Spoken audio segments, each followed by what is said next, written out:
انابیہ کیا واقعی میں شاویز کی محبت میں پاگل ہو کر شادی کو توڑتے ہوئے واپس شاویز کی طرف پلٹ آئے گی؟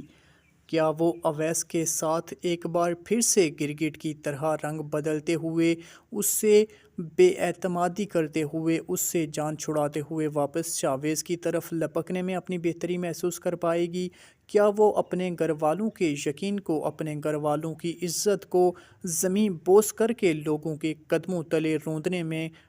ذرا دریغ کرتی دکھائی نہیں دے گی؟ جی ہاں دوستو، ڈرامہ سیریل ابلیس کی آنے والی ایپیسوڈ بے حد انٹرسٹنگ اور مزیدار صورتحال میں داخل ہوتی دکھائی دے رہی ہے، کیونکہ آنے والی ایپیسوڈ میں شاویز کو بالآخر انابیہ کی حقیقت کا اور اس کی اصل اوقات کا اندازہ ہونے لگتا ہے، اور اسے معلوم ہو جائے گا کہ انابیہ تو صرف اور صرف مجھ سے جھوٹے وعدے کرتی رہی اور در حقیقت مجھے اپنانے میں اس کی کبھی کوئی دلچسپی تھی ہی نہیں۔